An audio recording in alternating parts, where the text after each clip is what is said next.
where he said, if I had, even if that terrible shooting, I'd probably have gotten in there even if I didn't have a weapon.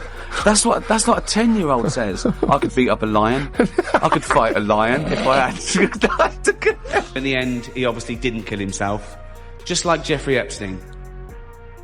Shut up! I know he's your friend, but I don't care. Ricky Gervais has roasted Hollywood elites, mocked billionaires to their faces, and told rooms full of the most powerful people on earth exactly what he thought of them, but nobody expected what happened the night Trump finally tried to fight back. It started the way it always does, a post late at night, Trump calling Jerry a no-talent washed-up hack, a liberal loser, never funny, never successful. The usual most people would have ignored it, issued a statement, let PR handle it. Ricky Gervais is not most people. He was in the middle of a sold-out stand-up run in London when word got back to him. His tour manager knocked on the dressing room door 20 minutes before showtime and said, he posted about you again, Jerry. He looked up from his phone, already grinning. Which one? He asked. The washed-up one. Jerry, he said. The classic. He set his phone face down on the table, stood up, and walked out to the stage. What happened next wasn't a clapback.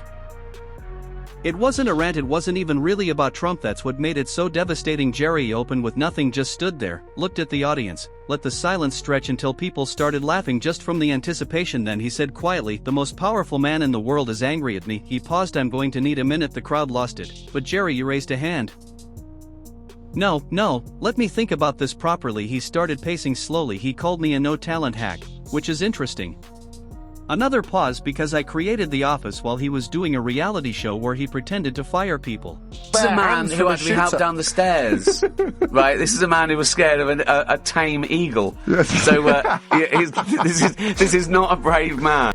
Jerry let the laughter settle and then shifted the way only the best comics do, from funny to something sharper without changing his tone at all. Here's what I find genuinely fascinating. He said, a man who lives in a gold house. He stopped a gold house, spent his whole life telling the world he's a winner, built his entire identity around the idea that he's the best at everything. He tilted his head, and the thing that keeps him up at night, he pointed at himself, is me. The room erupted. Jerry waited it out. I'm not offended, he continued. I'm actually a little touched. I didn't know I mattered that much. My mom would be pleased. But then the smile faded just slightly. What I find interesting, he said, is the pattern. Someone makes a joke, he responds. The joke gets bigger, he responds again. The joke becomes a legend. Jerry spread his hands. He's not fighting comedians, he's funding them. I think he's got that childlike narcissism that he sort of, if he says it, it sort of might be true. But yeah. I think there's a bit of troll about him. That Gervais said, pointing at the air, is the real joke, not the spray tan, not the tiny hands, not even the gold house. He leaned into the microphone. The joke is that the easiest person in the world to wind up is the one who keeps telling you he can't be wound up. The audience had gone very still, not quiet in a bad way, still in the way that happens when something lands exactly right. Jerry looked out at them. Politicians have press teams, image consultants, people whose whole job is to make sure they don't say something stupid at 2 a.m. He smiled. Ricky Gervais has a phone and bad intentions. He let that breathe, and somehow I'm the threat. A woman in the front row started applauding and didn't stop until the whole room joined her backstage. Afterward, a journalist asked Jerry if he was worried about the ongoing back and forth, whether it might distract from the tour, whether he had a publicist he should probably call. Jerry thought about it for exactly 1 second. No, he said. The journalist pressed, but what if he keeps posting? What if it escalates? Jerry picked up his water bottle, took a sip, and looked at the journalist. The way a chess player looks at someone who just moved their pawn into a trap. Then he keeps making me famous, he said. I don't see the problem. Grammy Awards are the worst, virtually unwatchable. CBS lucky not to have this garbage litter their airwaves any longer. First of all, I can't get enough of him.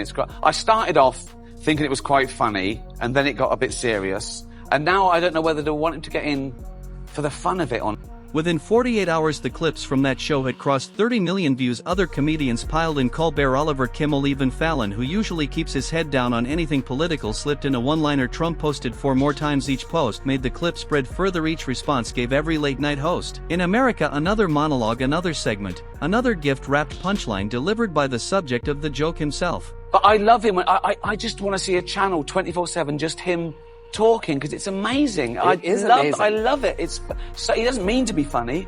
That's the beauty of it. Ricky Gervais didn't win because he was funnier. He didn't win because he had a bigger platform, a sharper insult, or a better team. He won because he understood something Trump still hasn't figured out after decades in public life. The only way to beat a comedian is not to play the moment you respond. You've already lost, because comedians don't need your respect. They don't need your approval. They don't even need you to be wrong. They just need you to react. Don't judge I don't judge people who voted for him like I judge him. You know, I think you know, there were reasons for it. They're victims too. They were sold a lie. You know, I don't understand why people fell for this. We're going to drain the swamp of this liberal elite from a man who lives in a gold house.